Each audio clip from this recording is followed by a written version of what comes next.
Hello YouTube, and welcome to today's video. So,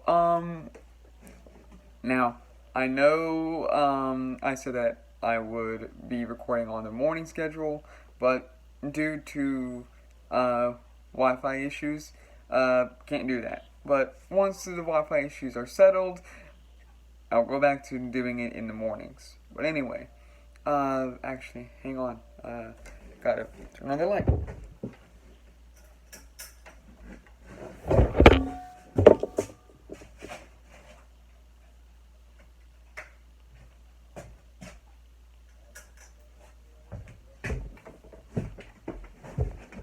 That's better. You know what? I'm not even gonna edit that out. That's a mistake. Yeah. Anyway, so in my last video, I said that I would talk about in today's video, a book that I started reading yesterday, and I finished reading today, and it's a wonderful book. It is The Confessions of Charlotte Doyle. It is a story. This takes place in the 1800s, late 1800s, so maybe like, it doesn't give like an exact date. Let me look. I'm gonna flip it through real quick just to see if it gives a date.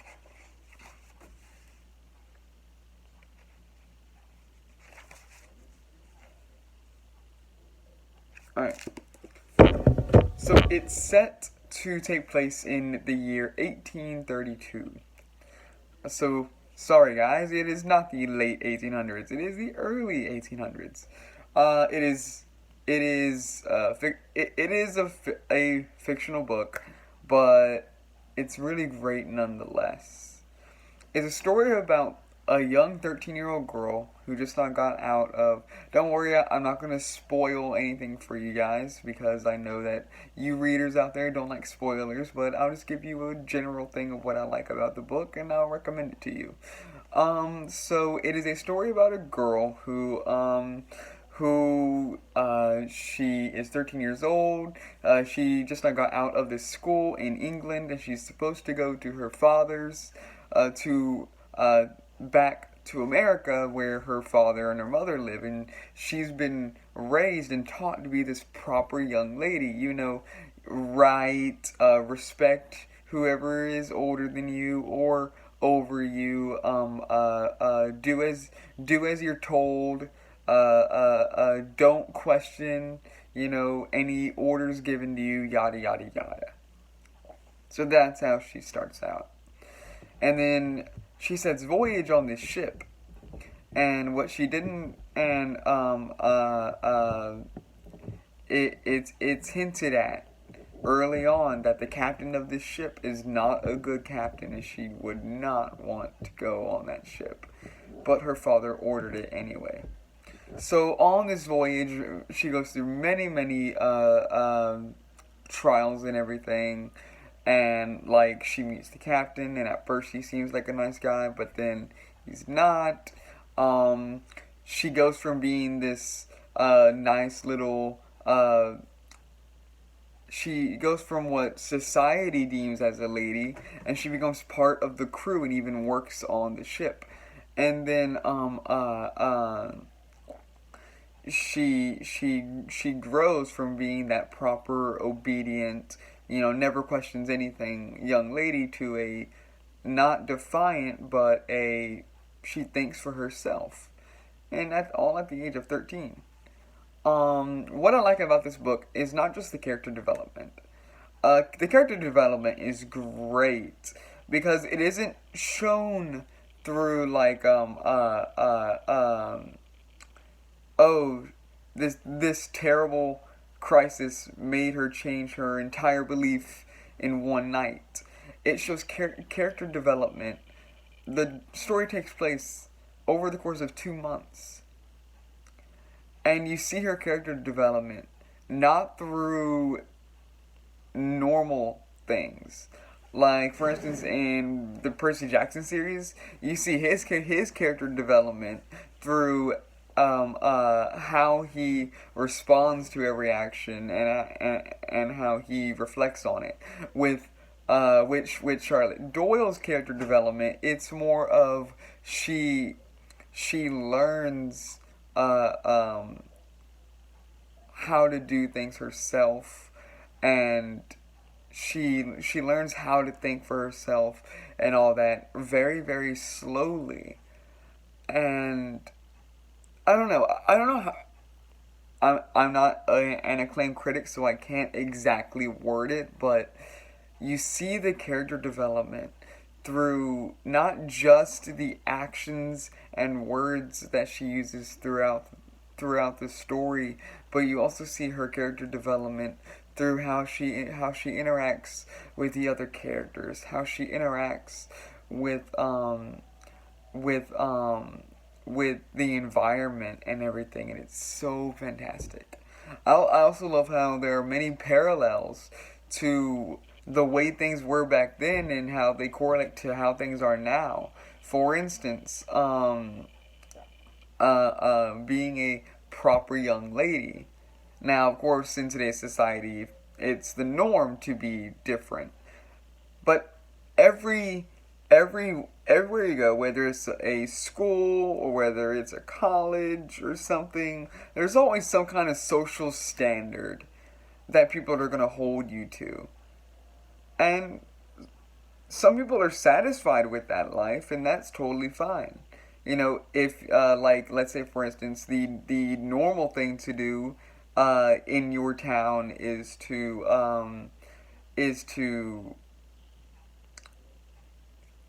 I'll just throw a random thing out there. Let's say it is the norm for everybody to love riding horses. That's the thing of the town. Is everybody in this town loves riding horses. If you don't, then you don't belong in this town. Now if you do like riding horses, then that's totally fine. But now if you live in this town and you don't like riding horses, it's totally fine. That doesn't mean that you can't live there. Or move somewhere where people won't judge you. So the parallels between sticking to what society wants you to be and sticking true to yourself, it was really hard back then, and people like to say it's easier now, but it's really not. It's not easy to be yourself. It's not. It took me a long time to be comfortable being myself, and I know many other people who were like that. I know people who, like their parents had these really strict standards for them, and they didn't want to be a part of that. They wanted their own path. There's another parallel I see in the book, and it's extremely and it's something else that I really, really enjoy. Um, there's one where there's a scene where she's talking to this guy that she, on the surface, it seems like she can relate to him, so she automatically respects him. But then later, and thinks he's a good person. But then later on in the story, she sees that he's a madman. He's not a good person. And that's something that even happens in today's society. We start out getting along with someone, but then later on we wind up finding out that, wait a minute, you're not what you seemed when this first began. And I can relate to that with my, I had a friend that whenever we first met, coolest person on earth. Coolest person. But then as time went on, I noticed, you're not so much of a good friend. You're not there for me. You're not actually a nice person. You're not. Me and you might have the same taste in books and the same sense of humor and all that, but we're not. We're not the same person. So I stopped being friends with them. I stopped. And that guy is still, in my eyes, I don't like him. I don't. That's not to say that, that I hate him or anything, but it's just I realized who he was and I was like, nope, sorry. And I think that's one of the biggest problems in today's world that I see a lot is people hang around people that on the surface there's two kinds of connecting with someone. There's connecting on the surface, everything you two have in common, the books you read, the TV shows you watch, and all that. But then there's an even deeper level of connection, and that's emotional connections. How you feel about things, and how you react to those feelings. So, for instance, someone, let's say you get a couple who has everything in common on the surface. They like exactly the same books, same movies, same TV shows, same video games, same everything, right? But when it comes to their emotions, they're always fighting about how they feel about things and all that. They never listen to each other, and so it becomes a bad relationship. But then you can take people who their surface doesn't connect at all. They might not like the same books. They might watch different TV shows, and they might and they might play different games. But on the deeper level of connection, they recognize how these things make them feel, and they go out of their way to be like, hey, I noticed that you like this. Here, here's this thing that you like. I don't like it, but you do. So here, or they have a disagreement on how they feel about something, but instead of arguing, they go, all right, I can respect how you feel. That deeper level of connection is what really makes not just a relationship with a girlfriend or with a boyfriend, but also with a friend and with family as well. You don't have to have everything in common on the surface. And that's what we all look at a lot. We all look at what's on the surface of a person and not what's beneath the surface. That's why the old saying, sometimes you get along with those you have the least in common with.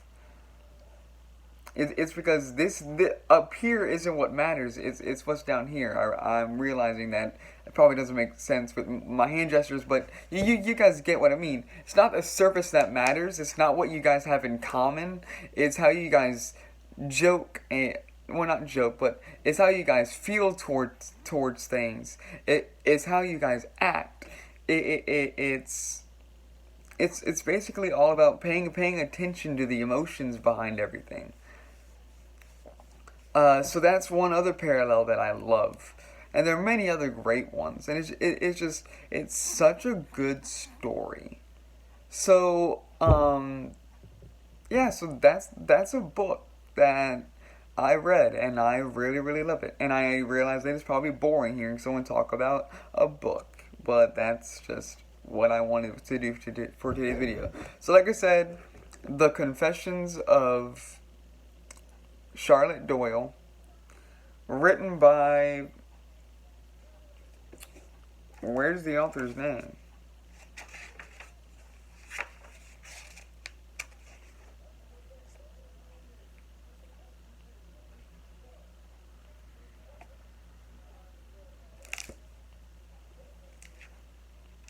I just realized it doesn't, wait a minute, there's a page, isn't there?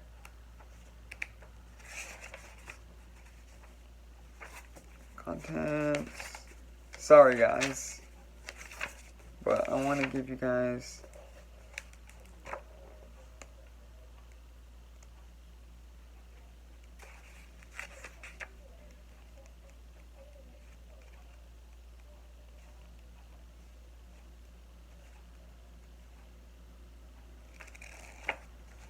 alright, there is a page here that says